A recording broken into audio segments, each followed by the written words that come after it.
Good evening, everybody. Welcome to tonight's Common Council meeting. Seeing everybody is checked in. Please stand for the Pledge of Allegiance. I pledge allegiance to the flag of the United States of America, and to the republic for which it stands, one nation, under God, indivisible, with liberty and justice for all.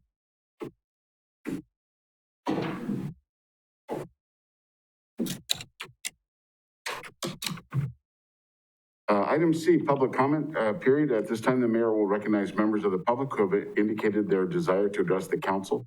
Upon recognition by the mayor, persons may address the council for stating their name and address. The council may act on emergency matters introduced by members of the public. Anyone from the public wish to address the council? Please head on up to the podium and state your name and address. My name is Steve Liu. I live at 1313 East 26th. Thank you, Mayor, Common Council, Mr. Barg, for allowing me to speak. I didn't honestly think I would be back in front of you again. It did seem there was finally some movement on the issues that we talked of earlier, the job function test and the chief's extended leave of absence. It's obvious now that that's not the case, and the Police and Fire Commission has taken upon themselves to launch an investigation into the actions of the mayor. Why? Because the mayor was apparently going to appoint another person to the Police and Fire Commission when a current member's term was up. It appears the good old boys club didn't want any new members, or certainly not someone who doesn't agree with their agenda.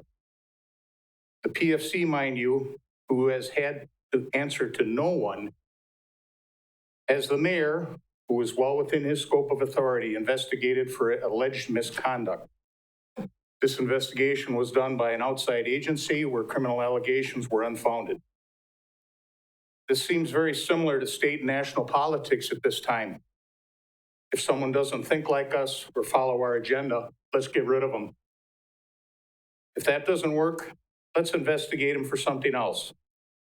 Certainly an investigation into the mayor would certainly take the spotlight away from the PFC's growing list of failures. So why am I here again? I'm here for the people who cannot practice their constitutional right of free speech for fear of retaliation or being targeted by their administration. I'm here for the people who are backing the mayor but cannot mention it for fear of retaliation.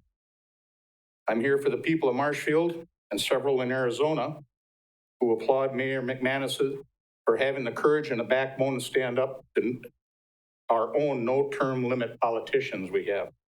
The time has come to investigate the Police and Fire Commission and remove them. Then we may have an answer to why the police chief is still on a payroll and why 3 officers were terminated without just reason. Thank you. And thank you, Mr. Mayor, for doing your job. Thank you. Anyone else from the public?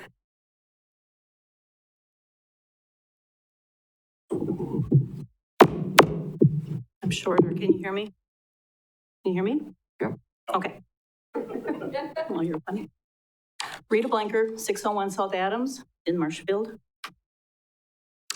I usually wing stuff, but I had to write this down because I don't want to miss any. After 38 years in real estate, this is the first time I am in front of you not looking for a rezone or permits, and I hope it's my last.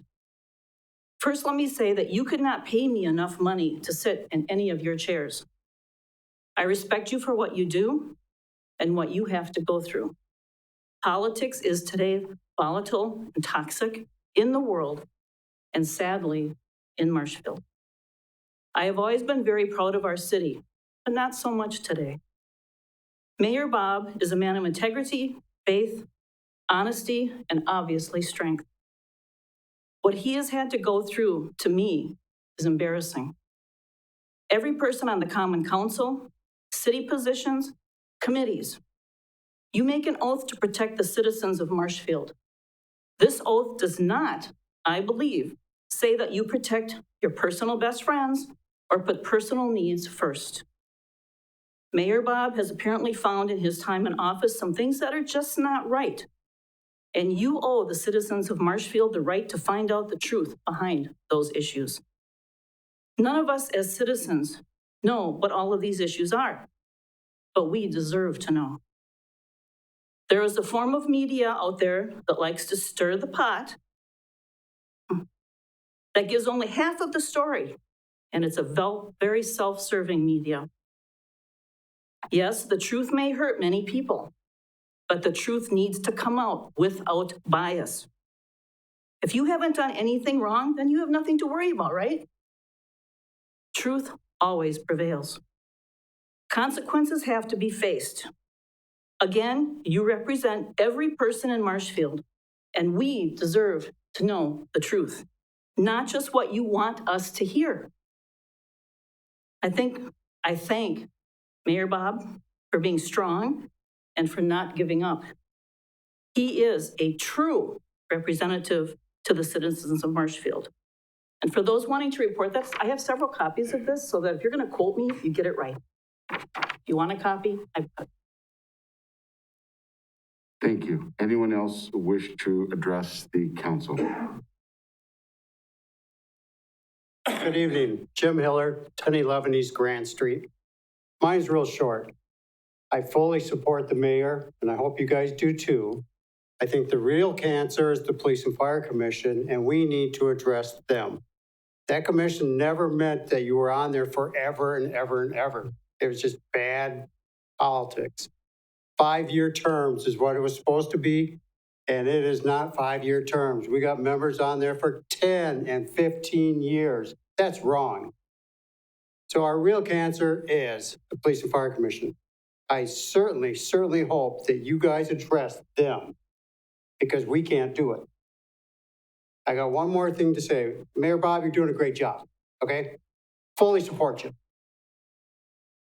If you guys are thinking, the 10 of you are thinking you're going to get rid of Mayor Bob, that's our job. That's the citizens' job. We put him into the office and let us at the next election take him out of it, okay? It's our job. If you want to do anything, investigate the Police and Fire Commission. Thank you. Bob, you're doing a great job. Thank you. Anyone else from the public wish to address?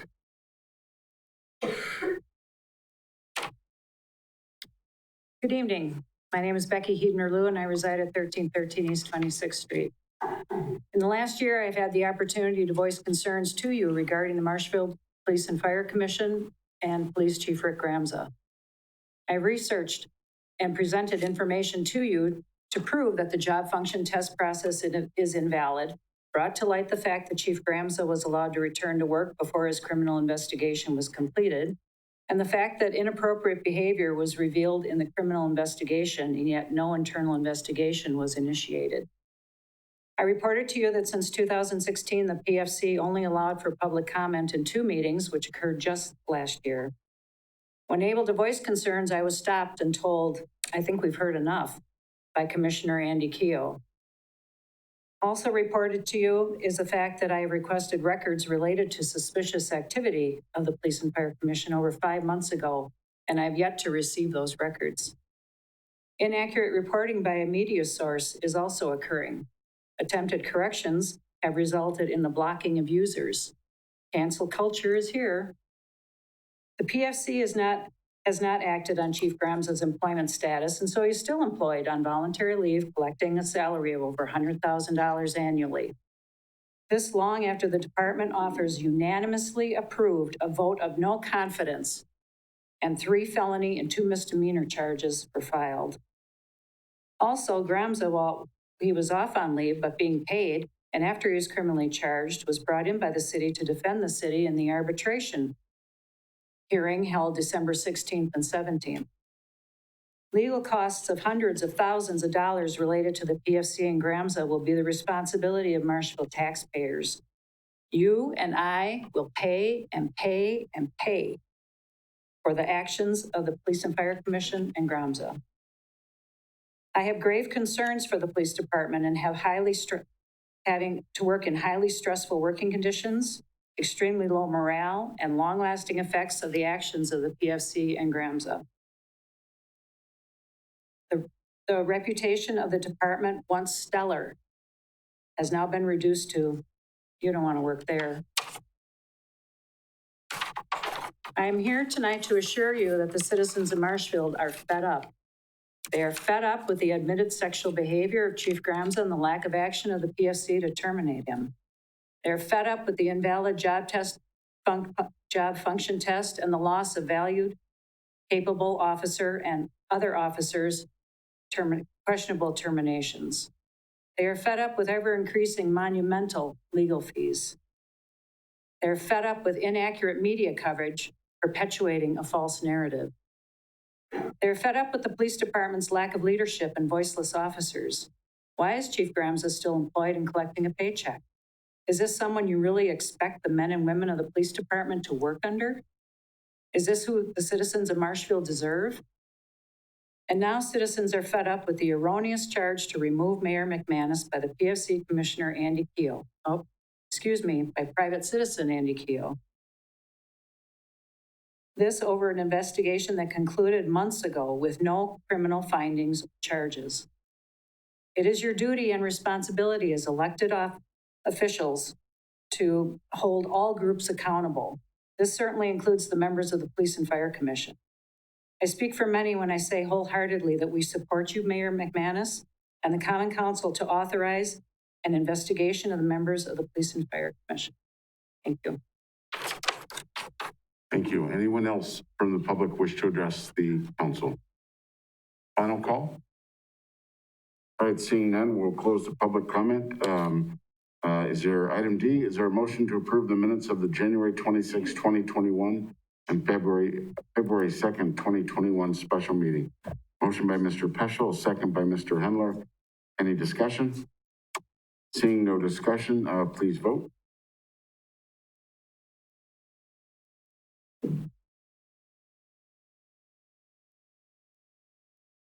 That motion carries 10-0. Thank you.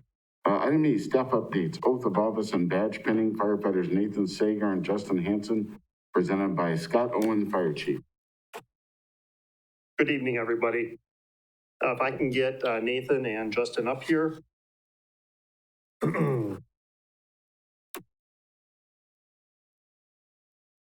We had planned on having the swearing in and the badge pinning at the PFC meeting like we have in the past. However, COVID reared its head and those plans were put on hold. We felt that it's too important to do it virtually over Zoom. And we wanted to do it face-to-face in person so that they can have family and friends celebrate with them. So before we ask Deb to come down, I just want to give a brief introduction on these two. So Nathan Sager, who is over on the right there, your left, right, joined the department on April 20th, 2020. He comes to us from Spencer Fire Department, where he was a volunteer pay-on-call firefighter. He has 8 years of teaching experience. He worked as a 7th grade teacher as well as a 2nd grade teacher in 2 different school districts. Not only that, he served in a variety of coaching positions, which I think will come in handy at the department here and there. So, firefighter Justin Hansen, firefighter paramedic Justin Hansen started with us on June 1st. He comes to us from Ripon Guardian Ambulance as an EMT paramedic. It seems to be a little bit of an overachiever when it comes to school. He has 2 associate degrees, 1 in general studies and 1 in fire protection, and also a bachelor's degree in criminal justice. Although we're not giving you up to the PD. You don't wanna. You don't wanna. So with that, I would ask that Deb Hall, city clerk, come up and administer the oath of office. And following the oath, we're going to do a badge pinning. It's a tradition where the members can select someone to pin their badge on. Hopefully it'll go down in the shirt and not into the chest. So.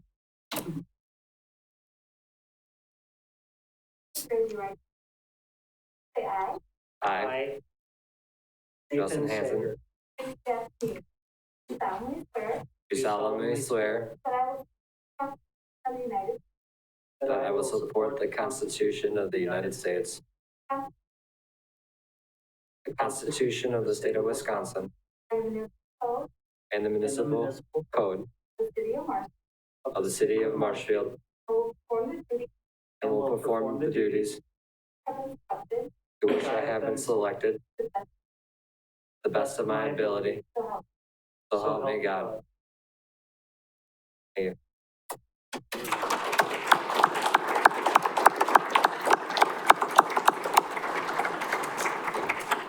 Then who's your wife? Okay. Now we're going to do the badge pinning. And Nathan's wife is going to stab him. I mean, put his pin on. There's his badge. And you don't have to flip it. Just kind of hang it in there and.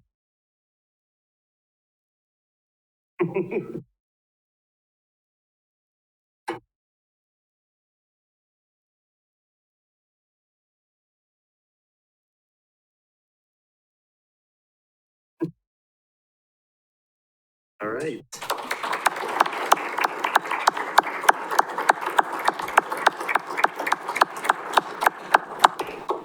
And Deputy Chief John Lucarelli is going to do the badge pinning of Dustin.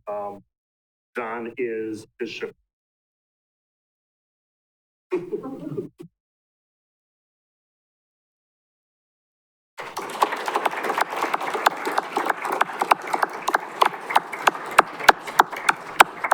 Congratulations. Next up, the helmet shield presentation. Firefighter Jacob Kanowski, presented by Scott Owen, Fire Chief. A tradition that we started a few years ago was at the end of your 1-year probationary period, we would present you with your shield. When a firefighter starts with us, they get a shield that says recruit. No name, no personalization, just generic. Upon successful completion, you are presented with your permanent shield as being a permanent member of the department. So Jacob completed his 1-year probation on January 13th, and we are extremely happy to have him and to say he's now a full-fledged member. So there you go.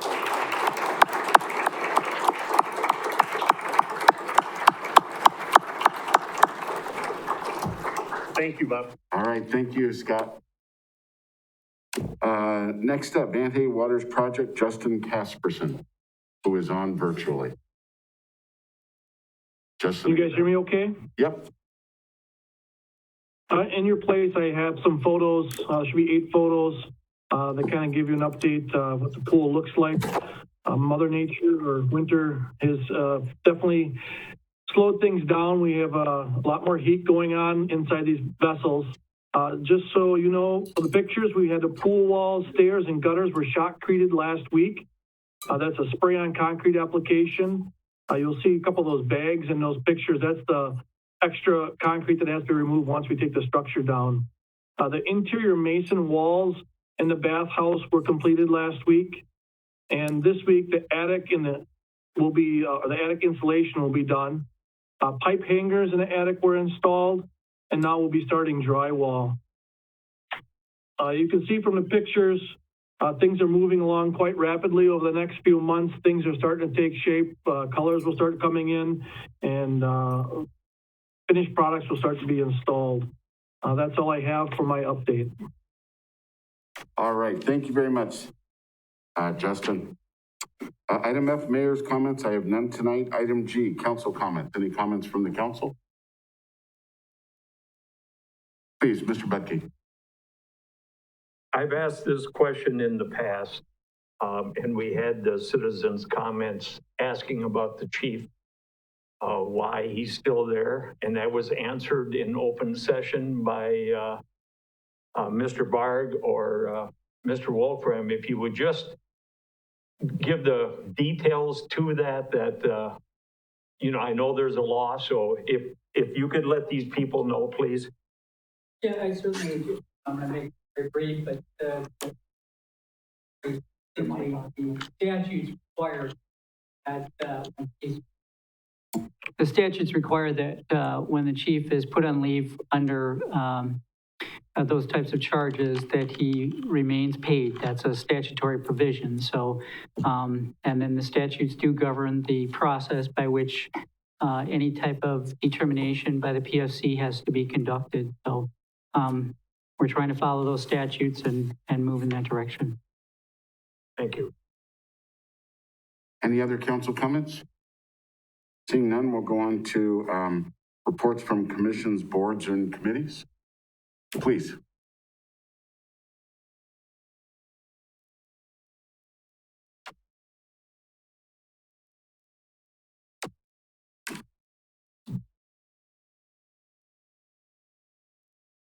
Good evening, everybody. Mike Myers, 2316 Madison Avenue. Member of the commission, Police and Fire Commission.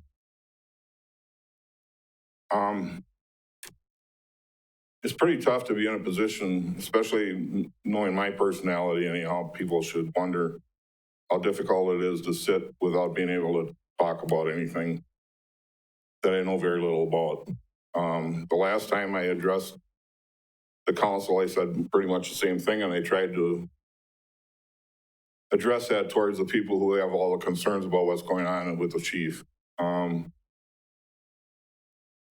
Fortunately, Mr. Wolfgram just explained where we're at. It's not something that the commission is doing, dragging it out. It's covered by the law. 99% of everything we do right now in the last 3 or 4 months is covered by law. Otherwise, before that, the only time we had to come to the city council or to city hall was for money. If we wanted to buy $1 million fire truck, or if we wanted to buy an assault rifle for the police department, we came to the council, or we ran our budget through you and had our budget approved. Beyond that, the commission is allowed to hire and fire. They're allowed to set policy. And we do that all outside of the political arena. If anybody ever asked you as elected officials why we need a police and fire commission, everything that's been going on in the last 6 or 8 months is a good example of why a city our size needs a police and fire commission. We need to keep items like this out of the political arena. Unfortunately, there are a lot of things stacked up right now. It seems overwhelming, and it is. There's more than just one issue. If you were a mayor of the city of Loyal and your son got a speeding ticket from the chief, you could fire, the mayor could fire the chief, and don't say that's an exaggeration because it happened. In Marshfield, you can't do that. There's a process used to get to the bottom of it, but there has to be an issue that the commission can address. Obviously, there are issues right now. I guess I have to ask the question, what would motivate 5 people, and outside of myself just being around Marshfield my whole life, the other 4 people on the commission, what would be the incentive to dragging this out or showing favoritism or any one of a number of things that people are pointing at as far as, you know, what we're up to and what the motive is. There's nothing to motivate us doing that. We simply want to do our job. There isn't anybody in this building right now, maybe one exception, that's been in government as long as I have. And that doesn't mean the old boys club. I've been through every committee and commission on the city since 1978, continuously. And that's experience. I hate to stand up here and say I'm 66 years old and I did this back in 1978. But I always look forward to people when I was coming up through city government and the wise words that they had or the examples that they gave on how they operated. their committees and commissions, and I can mention some names. Ed Zappin Sr., Dick Schneider, Marilyn Hardiker, David Kepke. I looked up to these people and I watched what they did, and I tried to follow the same path that they get good example that they gave. And you're never always going to have the answer to everything. You're going to have to work through things, and that's what we're doing with this. I don't know what more I can say in behalf of the commission. I like what I'm doing. The commissioners all like what they're doing. They take it seriously. But we are governed by a separate statute in state government that allows us to hire and fire, set policy, and give the oversight to the two departments. And it's outside, typically it's outside of the political arena. If anybody has any questions of me, I would like to be able to answer some. This is our communications time, commission. And if there's any questions, in fact, tomorrow we do have a meeting, our regularly scheduled monthly meeting. And on the agenda is a meeting with the attorney for Chief Ramza. It's an open session. So for that matter, it's moving along.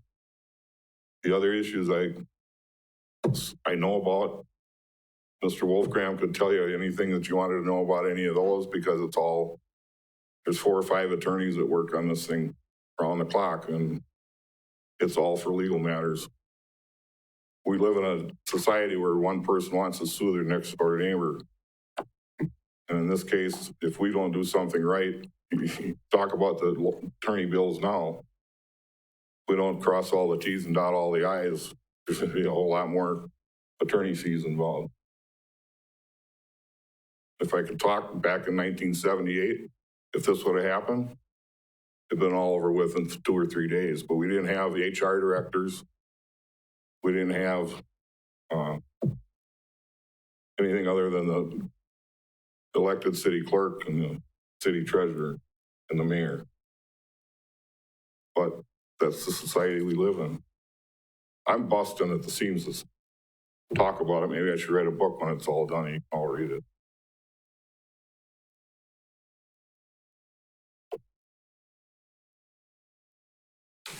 All right. Thanks for the opportunity. Thank you. Thank you very much. Any other comments from commissions, boards, or committees? Seeing none, we'll go on to I. Consent agenda. Is there a motion to receive and place in file approving all actions in the consent agenda? A motion by Mr. Hendler, a second by Mr. Fire. Any discussion? Seeing no discussion, please vote. That motion carries 10-0. Item K, request authority to authorize an investigation to be initiated by the city attorney into the protocol and actions of members of the Fire and Police Commission from January 1, 2020 through February 5th, 2021, presented by myself. In last week's closed session meeting, I brought to your attention concerning issues that involve the Police and Fire Commission members, activities and procedures. The information resulted from months of review and requests. It included evidence of a commissioner signing contracts committing city assets and personnel without authorization from the PFC or the Common Council. I also read to you what was in the city attorney's memorandum regarding that issue. 3 separate incidences taking place regarding potential open meeting violations regarding email exchanges. Again, additionally, I read to you what was in the city attorney's memorandum regarding these clear issues. Number 3, information regarding information exchanges between a commissioner and the police chief between the time of 4/21/2020 and 4/24/2020, just before an open records request. This is what was presented to you from the city attorney's memorandum. The exchange between Randy and Rick starting April 21, 2020 certainly shows a close cooperation between the two. The contact and substance also show that they were closely cooperating to thwart your efforts to appoint Dean Pitt to the PFC when Andy's term was up. As you are all aware, there are other issues involved during that week that would certainly be a concern with relation to a former employee's email accumulation. And finally, number 4, information exchanges on 7:30 during a very sensitive employee hearing in front of the Finance, Budget, and Personnel Committee, and information exchanges on 8/6/2020. With all of this, I believe that this does show that some issues are there that need to be looked into. However, the reason I'm asking for your approval for the city attorney to look into this is I believe there may be more. And the only way we'll know this is to look into it. Although I could do this on my own as mayor, I think that would be disingenuous. And for this, I am looking for a motion from you to authorize an investigation to be initiated by the city attorney to review the protocol and actions of members of the Fire and Police Commission from January 1, 2020 through February 5, 2021. Is there a motion? Motion by Mr. Rosendich. Is there a second?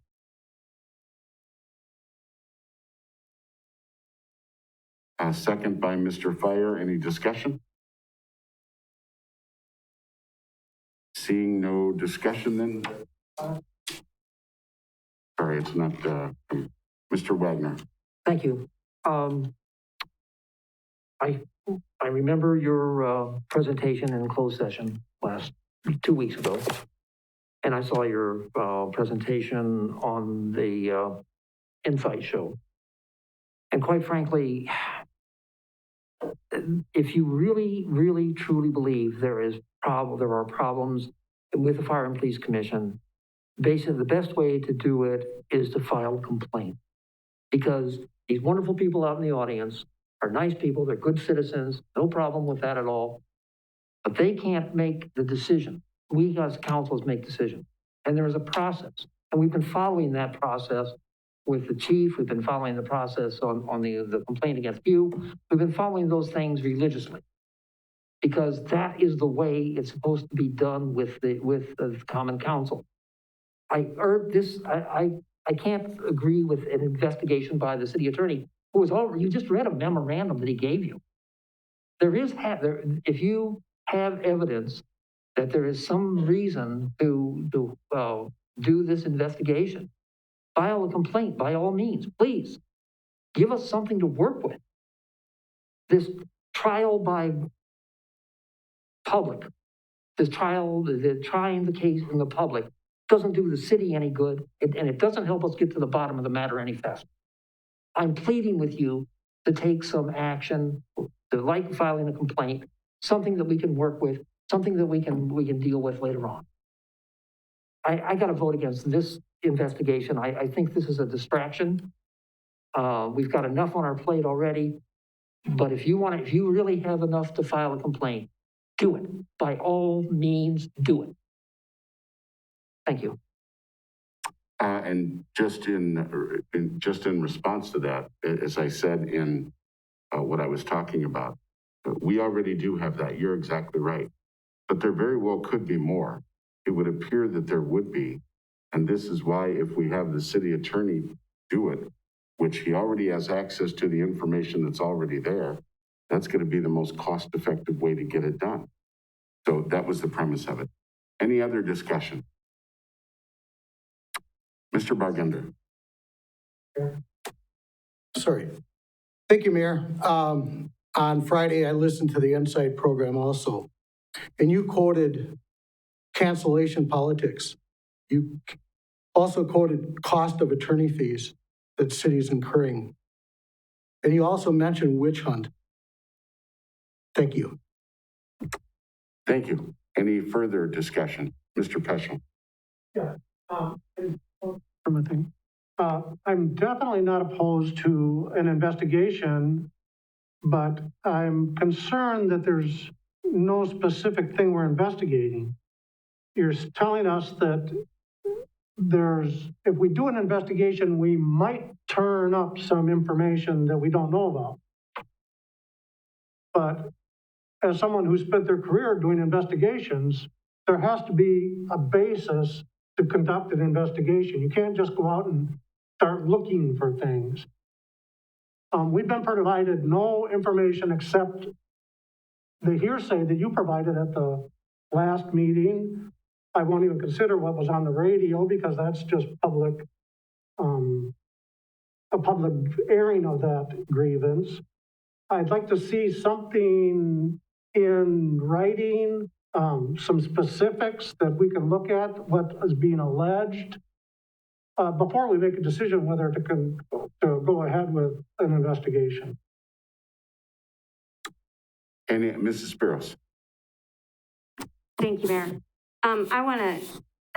There's so much to say, but I'm not going to say it all here. I'm very concerned with some of the things that I heard from the public today. It seems like they're getting a lot of things intermingled. And it's really important for everybody to understand that, you know, the issue with the PFC and the job function test is one thing. The issues that the mayor is bringing up are separate. The issues against the mayor is a totally separate thing. It doesn't have anything to do with the PFC. It doesn't have anything to do with the job function test. It has to do with certain behaviors that he had. You guys are not aware of all of that. You are apparently hearing, you know, the version that you're willing to listen to.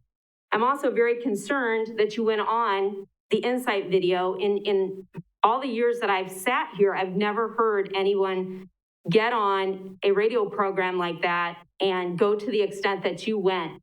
Much of what was discussed was in closed session, and you had absolutely no, you didn't hold back at all. You sat right on there. And it felt very much like you were throwing out darts in an attempt to defend yourself. And again, I want to remind everybody, these issues are completely separate. They're not tied together. What is going on with the mayor is not tied to any of these other issues.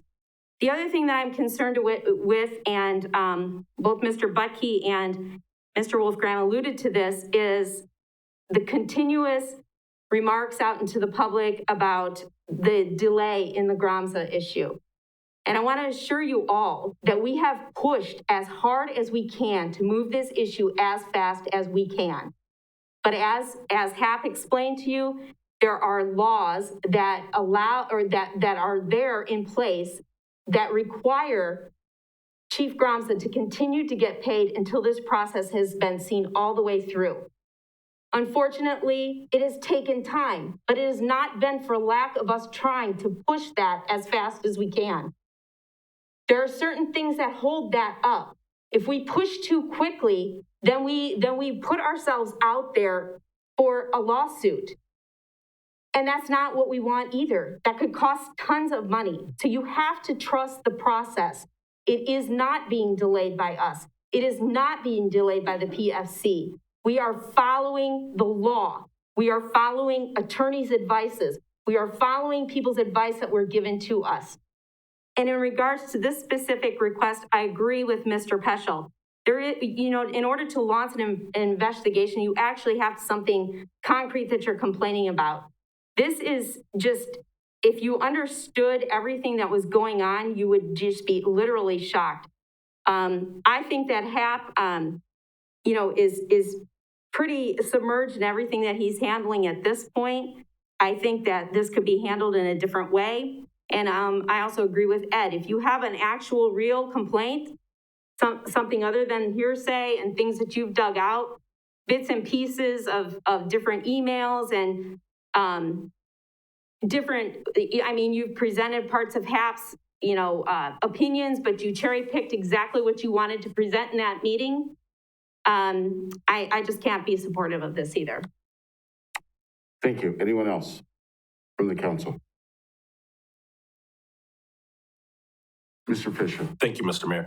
I also agree with Alderman Peschel. I am not against ever doing an investigation and looking into something.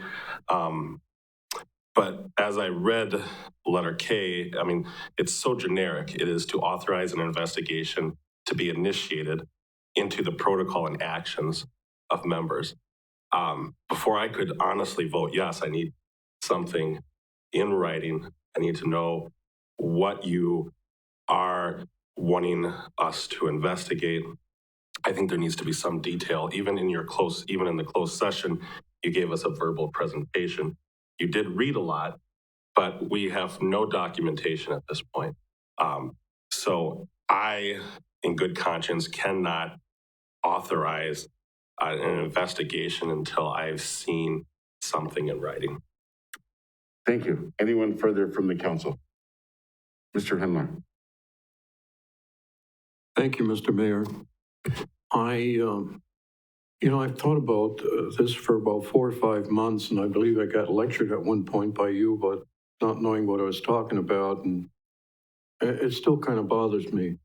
But I can get over it as well as anybody else can. But in this case, it's the way it's set up. It's a frivolous item that bears no merit. I can't support this. I think I agree with Mr. Peschel. I think if you do have something that's concrete, file a complaint, as Mr. Wagner says. I think that's the way to go at it. But to do a generic, see what sticks on a wall, I can't do that. I can't do that to anybody, in fact. So I can't support this. Thank you. Thank you. Anyone else from the council? Seeing no one, please vote.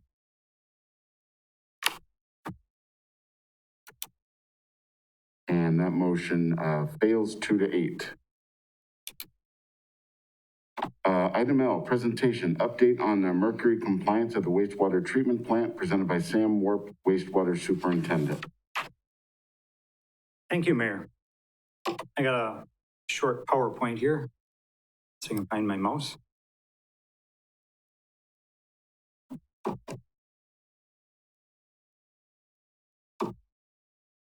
We already got her started. There we go. Again, I'm Sam Warp. I didn't realize there'd be so many people in person just to listen to a presentation on mercury, but we'll go with it. Anyway,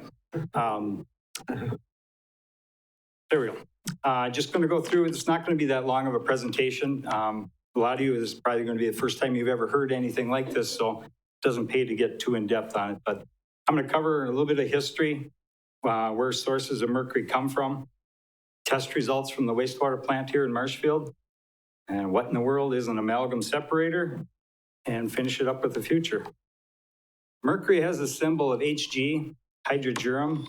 It's an old Greek name. So mercury was discovered about 4,000 years ago. Unfortunately, in all the years of its use, the health effects really were not narrowed down until about the 1800s, the Mad Hatter's disease and some of that. Now, if you would Google mercury and the health effects, it would be a very long article. A lot of long-term, short-term effects, mainly affects the central nervous system and almost every organ in your body. It's well documented on the issues with mercury. The EPA was after mercury shortly after they were created. They went through the 1970s, 80s, 90s, really going after known sources of mercury. But in 1999, they decided to come after wastewater plants, warning that there's going to be some more laws coming down the pipe. 2001, Wisconsin DNR, who administers the EPA laws in Wisconsin, set the goal of 1.3 nanograms per liter. Another word for that is parts per trillion. So you have parts per million, 1,000 times worse is parts per million, 1,000 times worse is parts per trillion. So that is very, very low. Even in today's technology, that's getting on the low end of what we can test for. So that was a goal in 2001. And that was a smart way for Wisconsin and the EPA to do it because they knew every wastewater plant in Wisconsin was going to fail. So don't set a limit that nobody can meet. So they came back in 2002 and the DNR says, we're going to put it in every permit that we're going to start monitoring actually what you do put out there. And so in 2006 was the first time Marshfield tested, and the first sample of wastewater tested the plant leaving at 4.4 nanograms, which was about 3 times over the limit. At that point, Ron Dickrell, the superintendent then, started working. He knew the law was going to change. He knew the rules were changing coming down the road. So he started getting involved, and he was one of the charter members with the Mercury Green Tier program. It was a program sponsored by the DNR to try to get mercury under control in Wisconsin. And one of the first steps of that was to get amalgam separators installed in dental clinics. So in 2018, Marshfield passed the ordinance, and by the end of 2008 they started. And in the end of 2008, 5 of the 6 dental clinics had amalgam separators, so that was a very good start. 2009, the second test we did there was 2.5 parts per trillion. Then jumped 2 years ahead. In 2011, our permit had its first actual limit for mercury. So that was set at 6.4. It was set higher because statistically our highest sample was 4.4, and the DNR wanted to work with us. They wanted us to find out where this mercury is coming from. 1.3 is a goal, but we'd really like it to be 0. So they basically wanted us to go out there and start poking the monster, find out where it's coming from. So there was Ron and the wastewater staff back then they sampled many spots trying to find where this mercury was coming from to try to narrow it down. And every community was different. Unfortunately, some of the older communities along the Wisconsin River had more issues because of past history. But 2011, we started that. We've had no exceedances. In 2018, we got our next permit, and it was lowered to 4.8. Again, I even asked why it would be that high, because we could go lower than that. And they said, no, statistically, we don't want you to fail because you're in this green tier, and we want you to keep working to help the rest of the citizens in Wisconsin. So again, we had no exceedances. And by now we're dropped down to we only sample mercury every quarter. And the reason why is if you look at the graph, the red line is what the limit is. It was 6.4 and then it dropped down to 4.8. And the blue line is what we actually tested at for each year. So if you look way on the left of the blue line, it's almost 2. It kind of gets cut off there. On the right side, it's actually below 1. So it's going from almost 2 to below 1. So it's going in the right direction generally. But there are 2 years that it didn't do very well. We were still under our variance, so that was good. But to describe why we exceeded those 2 years, you have to know where mercury comes from. So where does mercury come from in Wisconsin?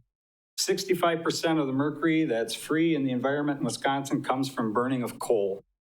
Now, it does not come from coal burning plants in America because the EPA has heavily regulated them since the 1970s.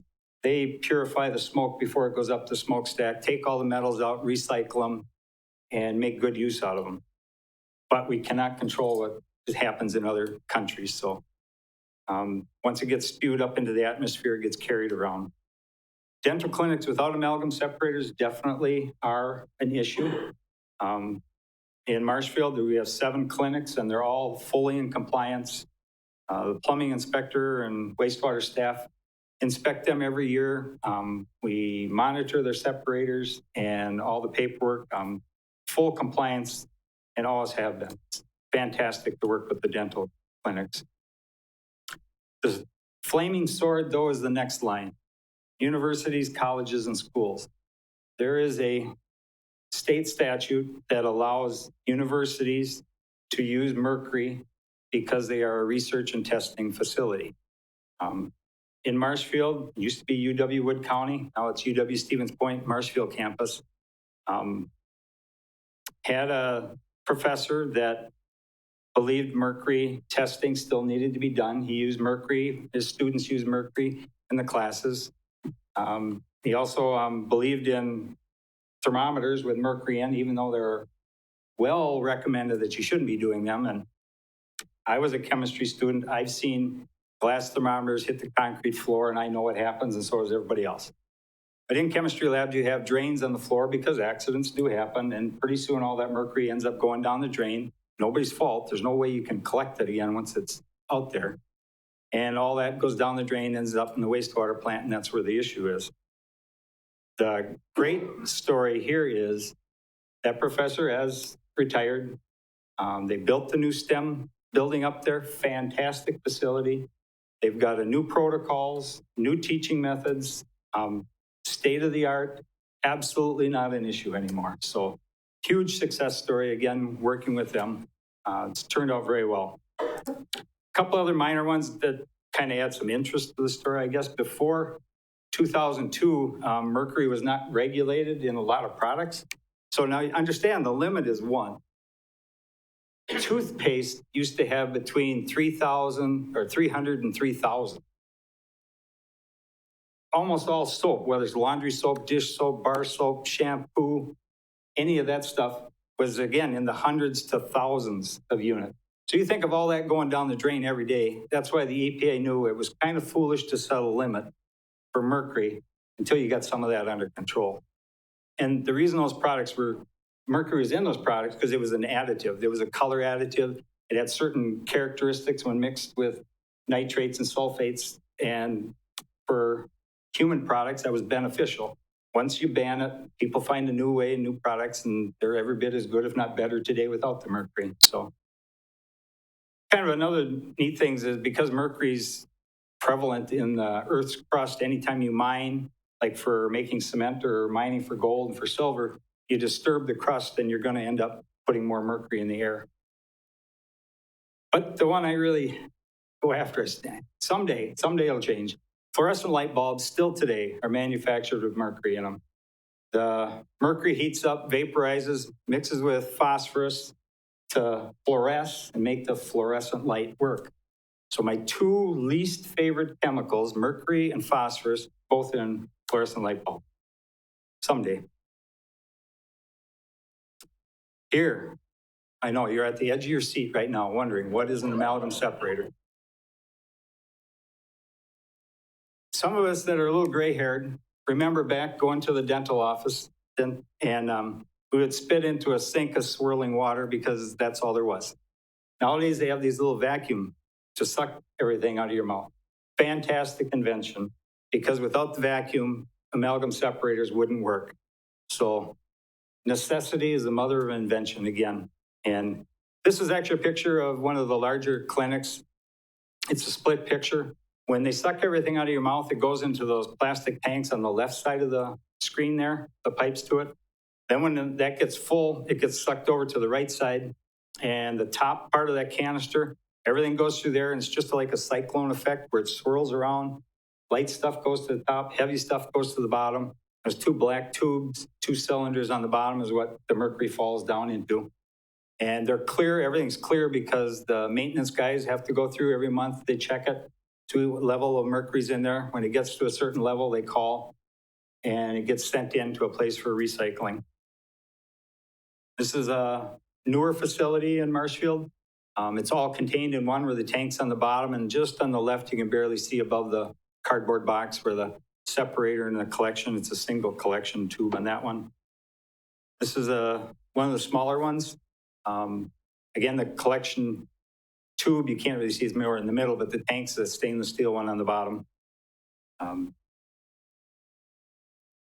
wind it up, last slide, some items of the future. Amalgam separators, although they've been mandatory in Marshfield since 2008, are not mandatory in America yet. So it's slowly switching that way though. Unfiltered smoke from coal plants are going to always be an issue. Our next permit for wastewater is in the year 2023. We would expect the limit to go lower yet.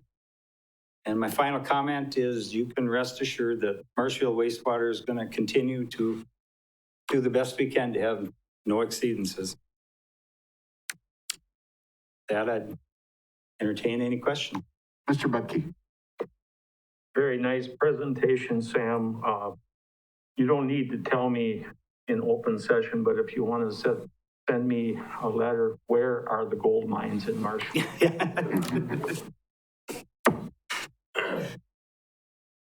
Any further questions from the council? Nope. All right, Sam, thank you very much. Item M, second reading of ordinance number 1449 to amend City of Marshfield Municipal Code to add section 18-116, building relocation, presented by Bryce Hembrook, City Planner. Thank you, Mayor. So the regulations on moving structures within city limits were recently located in Chapter 15, the building code, and are proposed to move to the zoning code, which is Chapter 18. There are some minor changes that were recommended for the regulations, but the majority of the regulations will remain the same as they were in Chapter 15. The proposed ordinance is included in the council packet. This is a second reading, and thus the recommended action is to approve Ordinance 1449. Thank you. Thank you. Is there a motion to approve ordinance number 1449? Motion by Mr. Butke, a second by Mr. Peschel. Any discussion? Seeing no discussion, please vote. And that motion carries 10-0. Thank you. The next is consideration of the candidates to serve on the Ethics Board. First is Danielle Anderson, 107A South Central Avenue. Michael W. Brennan, 1809 Woodsview Drive. Dan Cummins, 1126 West Blodgett. Marvin Doer, 2313 South Washington Avenue. Alana Fedek, Goodwin, 1905 South Central. Krista James, 1412 Arlington. Jennifer Gisherl, 2308 East Fillmore Street. Dorothy Schnitzler, 709 South Cherry Avenue. Tammy Simon, 311 South Schmidt Avenue. And Stephanie White, 137 South Central. So at this time, each one of you can come up first. I'll just call your name. You have up to 3 minutes where you could talk to the council. Mr. Bucky. Before we do that, as always, when we have multiple candidates and people are very willing to serve on various committees, I would nominate every one of them. We will get to that point. Okay. First, we want to introduce them and then hold that thought. All right, so first up would be Danielle Anderson. If you choose to talk and you don't, is she here? Okay. All right, how about Michael W. Brennan? He's on virtual. All right, virtual. Okay, Mr. Brennan. Mr. Brennan, you are on mute, but it's your chance. Okay, we're now on mute. Good evening, Mr. Mayor, council members, and Madam Clerk. Thank you for allowing me to appear via Zoom. My wife and I received our first vaccination last week, and we are elated. We have not been to a dine-in restaurant since March of last year, and like many of you, we've been cooped up during this year. So, since we are hopefully on the downhill glide, I didn't want to risk attending the meeting in person. So thank you, Deb Hall, for facilitating my Zoom appearance. My name is Mike Brennan, and with my wife, Carol McCart Brennan, we live just north of the Weber Farm in the stinky part of Marshfield. We previously lived on Lincoln Avenue for about 20 years. I'm always a bit uncomfortable about making an appearance at a program like this because my parents taught me to say I as little as possible. So please forgive me, folks. I graduated with a bachelor's degree from the University of Wisconsin, Eau Claire, and I have a law degree from the University of Wisconsin in Madison. Before moving to Marshfield, I lived in Neillsville, where I practiced law for a few years and was then appointed as a circuit judge in 1971 by the governor. I served in that capacity for about 30 years. After retirement, I served as a reserve judge for a few years and was then appointed to the Wisconsin Government Accountability Board by the governor. The board governed Wisconsin elections and state ethics issues. I served on that board for about 7 years. During my tenure as judge, I also taught judicial ethics as a faculty member of the Wisconsin Judicial Education College. Now, my years in serving as a judge were ones in which I took an open-minded and objective approach to the cases before me. I would come to this board with the same unbiased, impartial attitude and with no known conflicts of interest. When I learned about the creation of the Ethics Board, I felt it might be a way for me to continue my community service and to use my experience as a judge and the member of the Government Accountability Board. In the past, I've been fortunate to serve on a variety of local and statewide committees and always enjoyed the opportunity to give back. I hope this short review of my experience will assist you in deciding whether I could be of service on the Marshfield Ethics Board. My resume is on file with the clerk and is much more complete than what I've given you here. I want to thank you for your consideration, and if there are any questions, but in the end, I would thank you for your consideration. Thank you very much. Dan Cummins.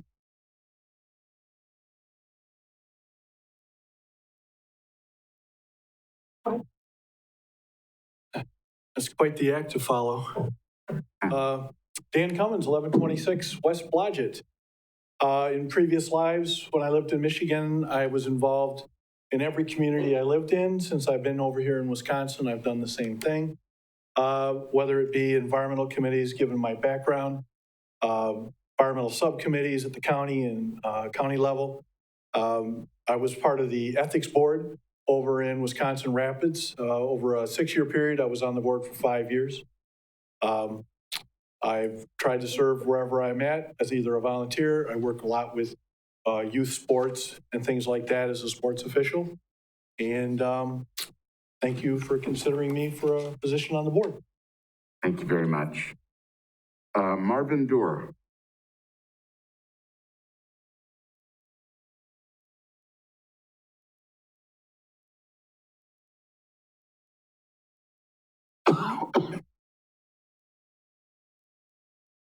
Mayor and council members, my name is Marvin Doer. I live at 2313 South Washington Avenue, ERL 3-4. I'm a former mayor of the city of Marshfield. I served 3.5 years on the city council. I was president of the Wood County Crime Stoppers for 6 years. I'm presently the commander of the VFW in Marshfield. I think I have a lot to offer. I have served in the capacity we had to do some ethics when I was the mayor. Disciplinary actions that had to be taken. I think I have the expertise and I have the talent to fulfill this position. And I thought it'd be time to come out and serve the community in Marshfield once again. Thank you. Thank you very much. Alana Fedek Goodwin.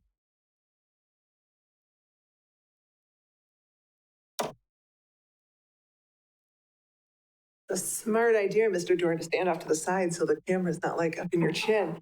Thank you, Mr. Mayor. Thank you, alderpersons, for allowing me to be here. My name is Alana Fedek Goodwin. I'm a local attorney in town, and I have been for the last 20 years or so. I've also served on the Common Council for 13 years, and I appreciate the job that you do. You live a thankless job, but you live also a tough job. And I appreciate your service to the community and the citizens. It makes our city better. Mayor, council people, all of you. I am interested in the ethics committee, and I was initially when the position was brought up, because I know we have talked, especially when I was on the city council, of a type of ethics committee that would bring one more level of scrutiny to complaints that may come, issues that may come up. Your job, as I know many of you council members have spoken, is a job that is complex. And it's complex because there are issues of statute to deal with. There's issues of policy to deal with. There's other issues that the traditional public would not always know.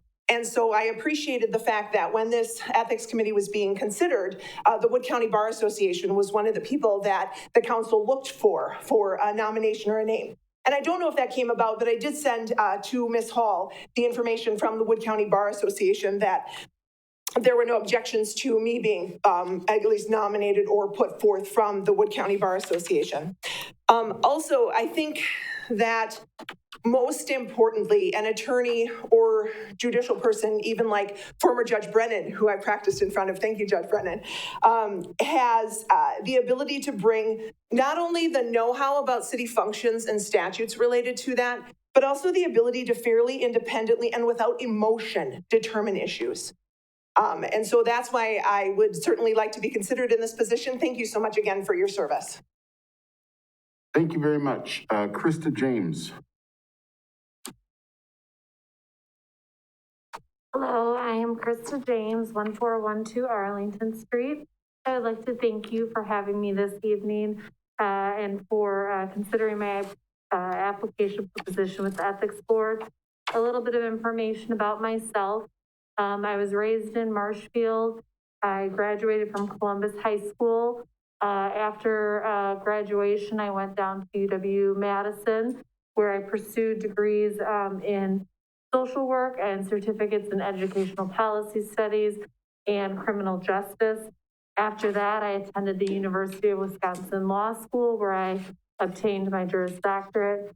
After that, I worked in Madison for a number of years as an attorney. And eventually my husband and I decided to relocate back to Marshfield to raise our family here, as we wanted to live in a smaller community. I believe that I would be an asset to the ethics boards as statutory interpretation and also application of facts to those statutes is something that I do on a near daily basis as an attorney. I also believe that my strong written skills would be an asset to this board. I would also just say that I was very excited to see that there was an ethics board being formed here in Marshfield, as I do believe that having transparency and accountability with our public is vital to their trust in our elected officials and appointed officials. I was also very excited when looking at kind of the policies and procedures that would be put in place for the board, that this wouldn't necessarily only be a reactionary position, but also that there was the ability for people to come forth and be proactive, asking questions as to the ethics of something prior to something actually occurring. But regardless of who is selected today, I would like to just say thank you for creating this for our community, and thank you for your consideration today. Thank you very much. Jennifer Jishro.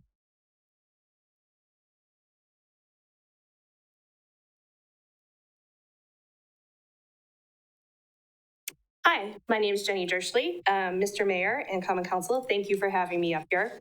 I just wanted to tell you a little bit about my background. I was born and raised in Marshfield. I graduated from senior high. I left Marshfield to go to college at St. Norbert in De Pere, Wisconsin. And after I graduated, I moved to Madison to start my career.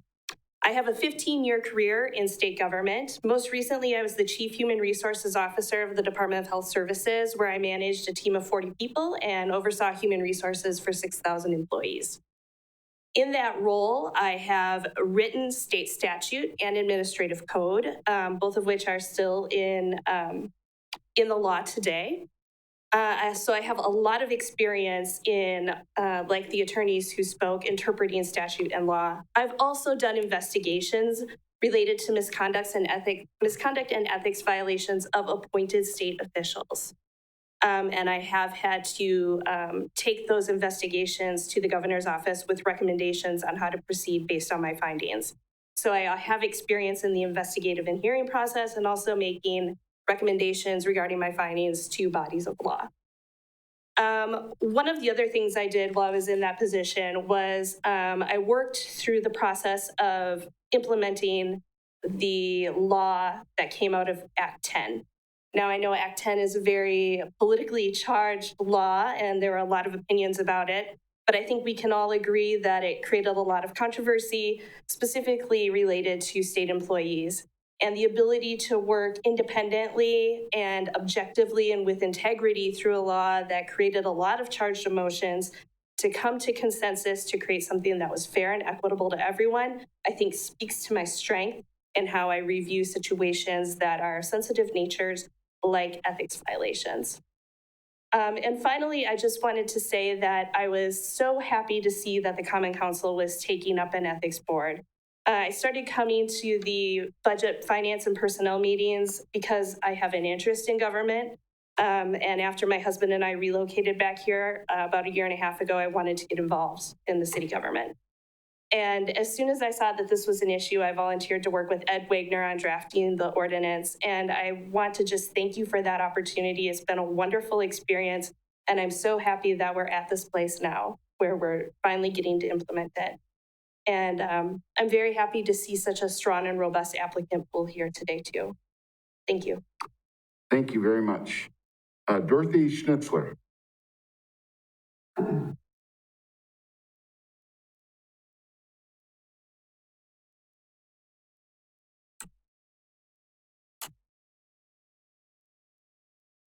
My name is Dorothy Schnitzler. I live at 709 South Cherry, Marshfield.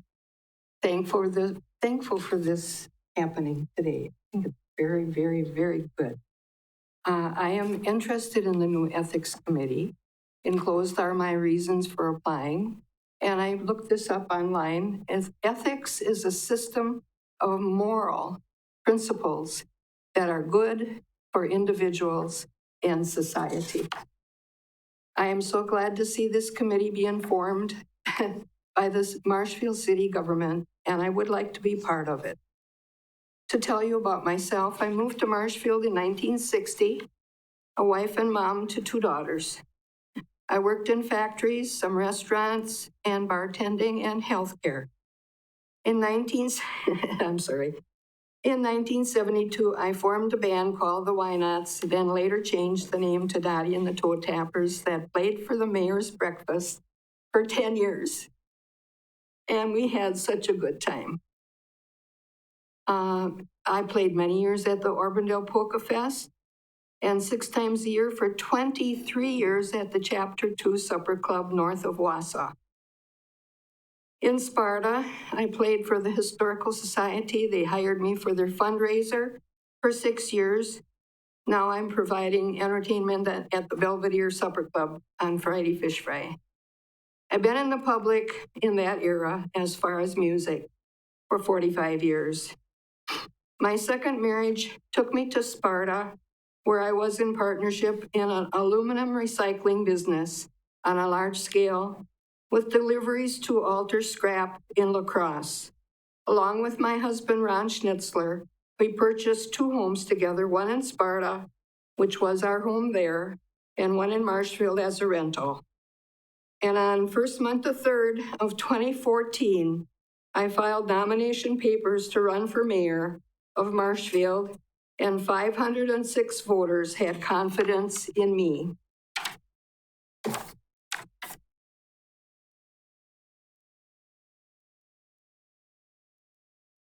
I was invited by Deb Hall to be at City Hall that night of the counting of the votes for the mayor. She later said, perhaps I should get on a committee to learn about the function of the city. Then I received an email from Mayor Chris Meyer saying 2 committees were open. I chose sustainable development, and I really enjoyed that experience. At the passing of my husband, Ron, 4th month, 15th, 2016, I moved totally back to Marshfield. I am very civic-minded, coming before your common council, and I submitted an open records request of the Marshfield utility, and I have received all that I asked for in a kindly manner from the manager, Nicholas Cum. Thank you for your efforts, for what you're doing. Thank you. Thank you very much. Tammy Simon, 311 South Schmidt. Tammy? I don't see her. And Stephanie White.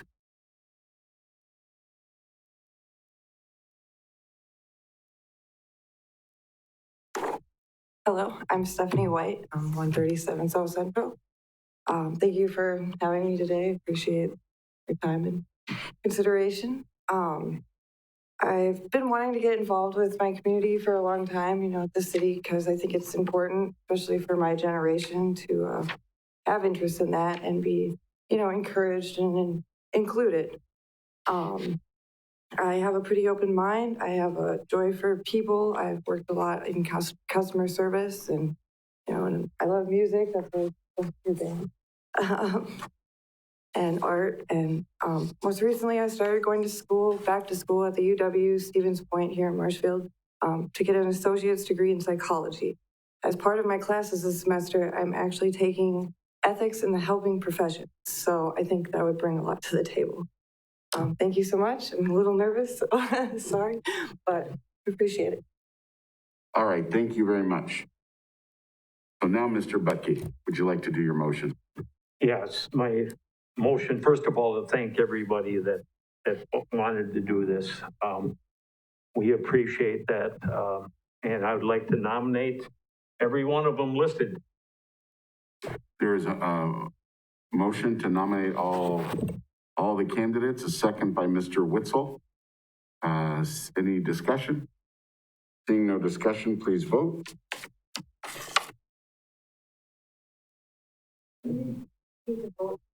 We're just nominating. Just putting them all on the ballot. Gotta do eight. Gotta do eight.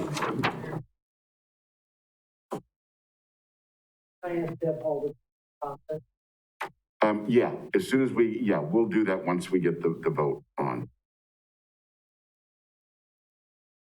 Ed, can you vote? This is the nomination. I just need you to vote. Thank you. And that motion carries. Deb, do you want to give them the process? Certainly. So in front of you is a ballot with all the names listed. We are asking you to vote for 4. The top 4 candidates will then be elected to the Ethics Board. Out of the top 4, the one that received the least amount of votes will be serving as the alternate and is assigned a 3-year term. After that, we'll look for a motion to whoever the name is to elect one of them to a 3-year term. And then we'll have another motion to elect to a 2-year term. And the third one would be for a 1-year term. So right now, just please select 4 candidates of your choice.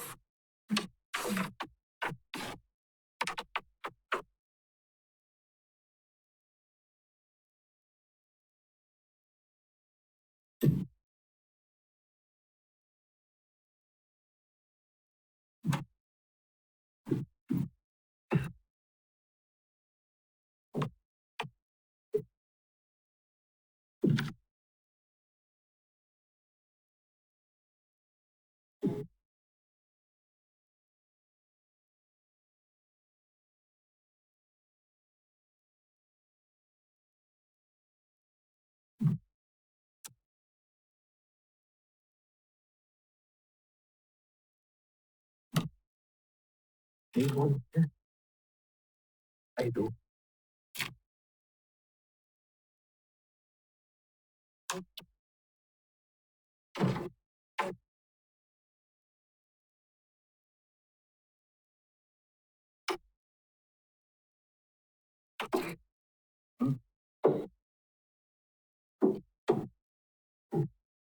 Mm-hmm.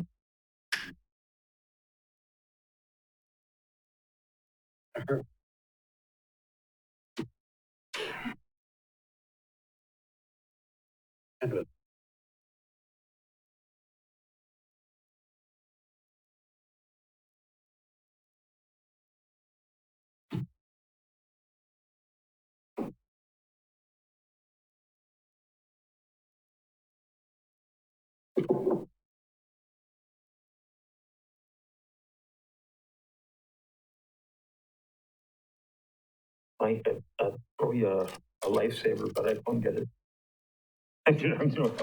You have to get like right next to me.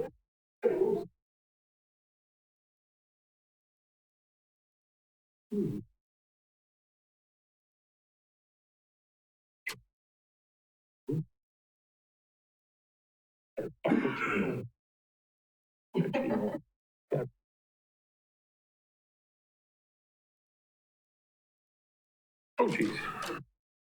$1.15. Really? I was somewhat shocked. I didn't get any call.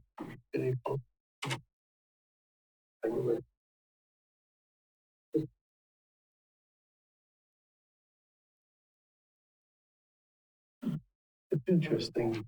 You get people from 80 to 20 to 80.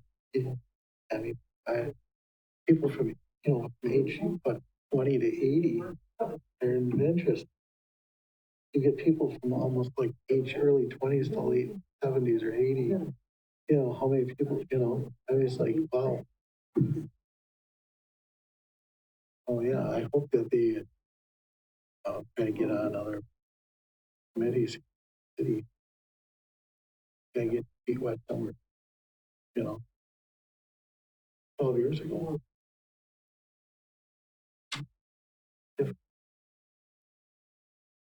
Yeah.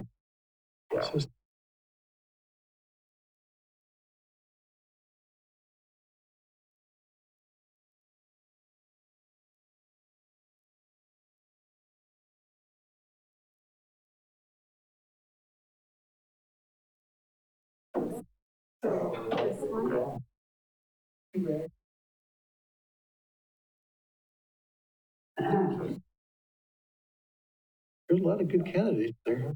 There's a lot of good candidates. You know, I mean, it's like, it's hard to pick them. Like, do you pick all professionals, or do you want just a person off the street, or, you know, have the name, you get all professionals. Oh, here you had a handful. Yeah.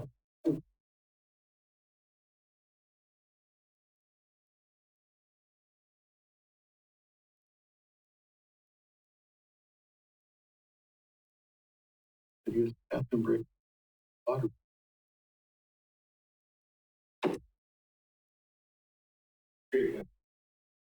Yeah. You got good ears. Oh. That helps. I'll admit I'm human, okay?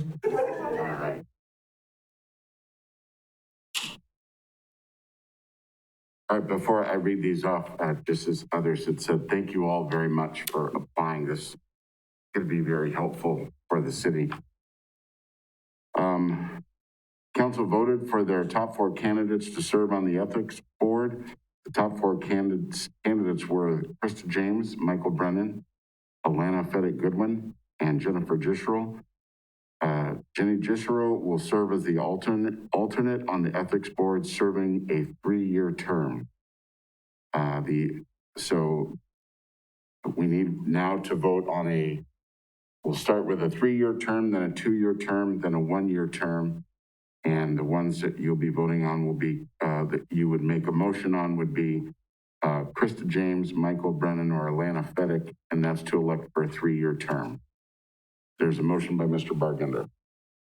I'd like to nominate Krista James for a 3-year term. If you'd like to nominate Krista James for a 3-year term, is there a second by Mr. Butke? Any discussion? Seeing no discussion, please vote.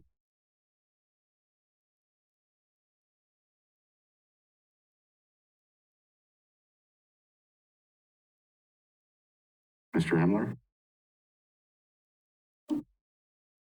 And that motion carries unanimously. Now a 2-year term, either Michael Brennan or Alana Fedek. Motion by Mr. Peschel. Yes, I'd like to nominate Judge Brennan for a 2-year term. Mr. Peschel nominates Michael Brennan. A second by Mr. Butke. Any discussion?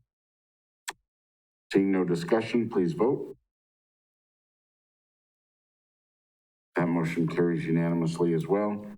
And a final motion for Alana Fedek Goodwin for a 1-year term. Motion by Mr. Butke, a second by Mr. Witzel. Any discussion? Please vote. And that motion carries unanimously as well. Thank you all very much. All right. Let's see. Item O, adjourn to closed session under Wisconsin Statute Chapter 19.851E, deliberating or negotiating the purchasing of public properties, the investing of public funds, or conducting other specific public business whenever competitive or bargaining reasons are involved. Update on development agreement with Veterans Parkway Estates, and closed session under Wisconsin Statutes Chapter 19.851G, conferring with legal counsel for the governmental body who is rendering oral or written advice concerning strategy to be adopted by the body with respect to litigation in which it is or is likely to become involved, claims for unlawful tax. There is a motion to go into closed session by Mr. Witzel and a second by Mr. Butke. Please vote. We are in closed session. Would y'all like to take a